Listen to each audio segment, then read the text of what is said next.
It's time for my 12 months of Christmas challenge share, and I focused on Christmas scraps this time.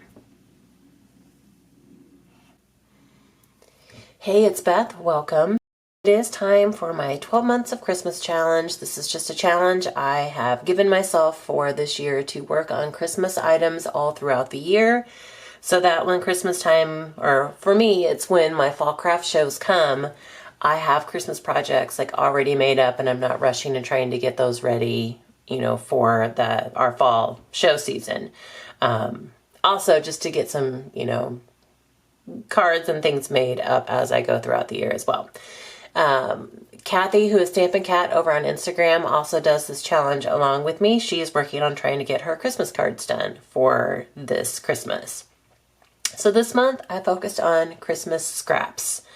I went through my scrap bag. I have finally wheedled it down to this stack of scraps, and they are strips. And I have a project that I'm going to use those for later, but I used up like all of the other kind of larger or weird sizes, and so I have it narrowed down that at least that's what I have left. And I mean, that bag at the beginning of this year was still really full. So over the course of the year, I have kind of finally whittled it down to that. And hopefully after I do my next project, my Christmas scraps will be gone and I can start over with the scraps. So anyway, I did a handful of cards. Most of them are the little note card, 3.5 by 5 size. And I'm going to use these for handwritten Christmas cards for the Cards for Soldiers for this fall. So I'm just going to I'm not going to really talk about them because a lot of them I just put scraps together to make a card. Sometimes I brought in ephemera that I had. Sometimes I brought in pieces that I had die cut or punched from scraps in the past. And then I had a couple sticker sheets or packs that I was trying to work through as well. So they're kind of simple.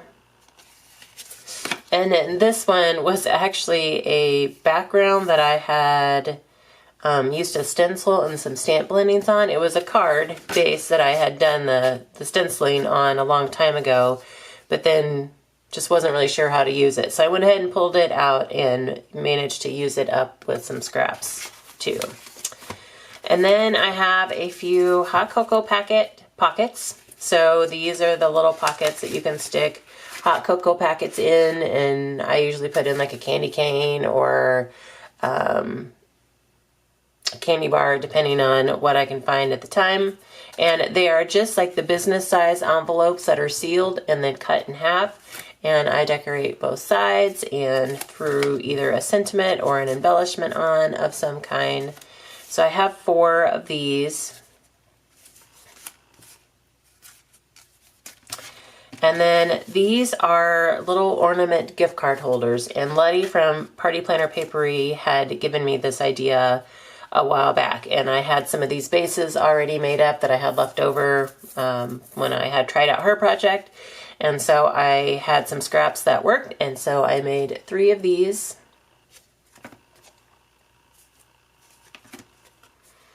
Again, just kind of kept them simple and used up the things I had. And then I have a bunch of like Christmas tags, mini cards. So for our craft shows, I do little packs of, I think 12. I think I usually do like 12 in a pack of like Christmas tags cards. And these are great. Like I usually use scraps for them. Like when I get down to the end of like if I'm working on a pad or if I just have a bunch of scraps left like this, I tend to use them for little tags. And then I don't put a lot of detail on them because I don't sell them for a lot. I mean, if someone's going to use them for like Christmas gifts, I think I have them like maybe $2 a pack, or you can get 2 for $3. But it's just a great way for me to use up my scraps and some of my things, and then, they can put them to good use as well. So I had a bunch of the bases, like all of these bases were already like pre-cut.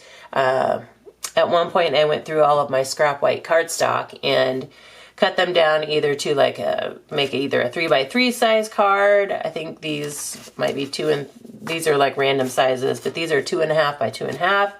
And then I just had some that were like tag. So again, just took my scraps and kind of worked through, added stickers or embellishments, die cuts, where I could. All of these die cuts were cut with scraps in a previous like scrap project. So managed to work through some of those as well. And then some of my scrap paper that I had left. This was a vinyl, something I had cut from scrap vinyl. More scrap vinyl. And then these are the 2.5-inch cards.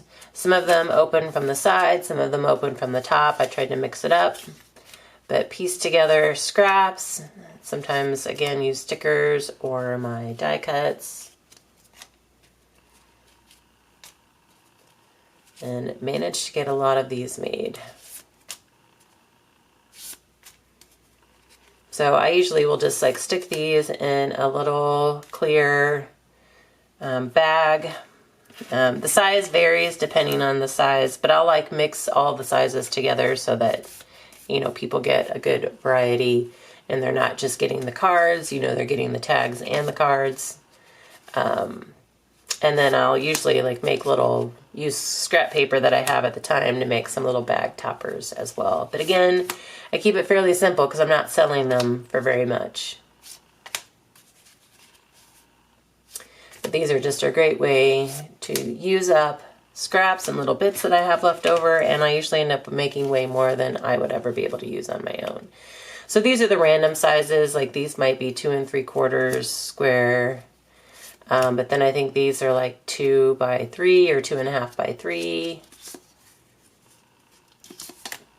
So yeah, I feel really good now about my scrap stash. It is manageable. My Christmas scrap stash anyway, it is manageable. I got a bunch of stuff made up for either the cards for soldiers or my fall shows that I plan to sell. So that is what I focused on this month. Kathy will be linked in the description box below for you, so you can hop on over to Instagram and see what she made with her Christmas papers this month. Thank you so much for stopping by today. Thank you for your time, and I hope you all have a very crafty day.